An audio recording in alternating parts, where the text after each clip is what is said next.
Allez, on y va.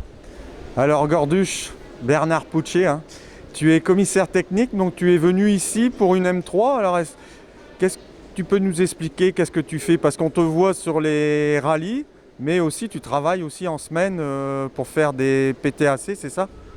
Alors oui, donc je suis commissaire technique et j'ai cette fonction depuis 1979 et je me suis spécialisé beaucoup en véhicules historiques de compétition. Je fais partie d'ailleurs de la commission technique et homologation VHC au sein de la FFSA et je suis l'un des spécialistes VHC en France, hein, ce qu'on appelle les experts. Et selon les concurrents, il y a certains concurrents qui me missionnent, entre guillemets, pour les accompagner à réaliser le passeport technique historique de leur voiture. Donc tu voyages dans toute la France?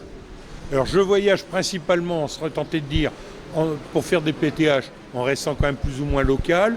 Maintenant, je navigue à travers toute la France parce que je suis également le délégué pour le championnat de France des rallyes VHC. Donc c'est ton métier? C'est pas un métier, je reste un bénévole.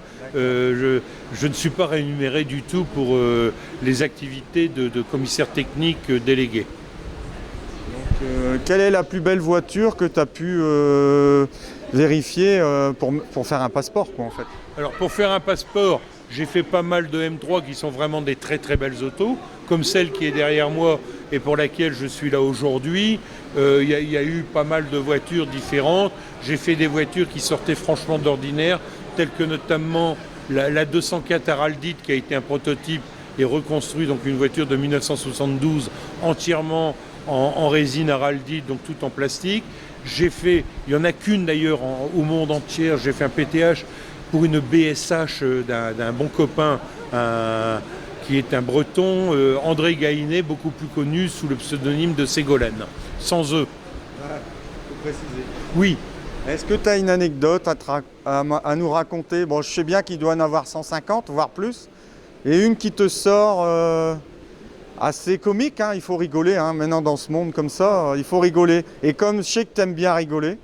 Oui, ça fait partie un petit peu de mon ADN, l'humour, on va dire comme ça. Alors bien sûr, tu me demandes là quelque chose, quelle est la surprise? Je vais reprendre un petit peu ce que j'ai dit tout à l'heure. On a parlé de différentes choses. Et quand on parlait donc des gens qui ont vraiment une culture automobile, par exemple, ce sont les Anglais. Et on est arrivé à une chose à dire aujourd'hui, les Anglais, ce sont des gens qui sont capables du pire et du meilleur. Et on a remarqué que c'était dans le pire qu'ils étaient les meilleurs. Mais au demeurant, ce sont des gens qui ont beaucoup d'humour et qui ont surtout une culture de l'automobile de compétition et l'automobile de collection. Et ton plus mauvais souvenir ou un mauvais moment, une voiture pas conforme ou je sais pas Alors il y en a plusieurs parce que il arrive de trouver des gros défauts sur des voitures et tout ça, et il y a des réactions de certains concurrents. Je serais tenté de dire qu'il va aller presque à me mettre un contrat sur la tête, voyez-vous. C'est pas le but du sport automobile? Ah, pas du tout, parce qu'on fait ça d'une manière bénévole, on fait ça par passion, et on est là quand même pour faire respecter l'équité sportive. Le mot de la fin, on te retrouve au prochain rallye, le Touquet, je pense. Hein. Eh bien oui, je serai au Touquet, puisque le Touquet compte également pour le championnat de France des véhicules historiques de compétition. Donc j'y suis là dans ma fonction de commissaire technique délégué VHC. Petite question technique, quelle est la prochaine voiture qui va être autorisée à rouler en VH? Question dure? Oui, alors pour l'instant, il n'est pas question d'ouvrir plus large. C'est-à-dire qu'aujourd'hui, le VHC s'arrête le 31 décembre 1990. Il n'y a pas de bruit de couloir qui, au niveau que la FIA essaye d'ouvrir à ce on va appeler la période K. Elle existe en circuit, hein, la KR, mais pas pour les autres compétitions à ce jour. Maintenant, je ne sais pas ce que demain sera fait. Pour des questions économiques, il est évident qu'il arrivera un moment donné où il faudra ouvrir aussi à des voitures un peu plus récentes.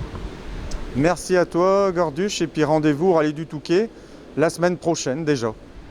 Eh bien, merci à toi, bonne continuation et rendez-vous au Rallye du Touquet.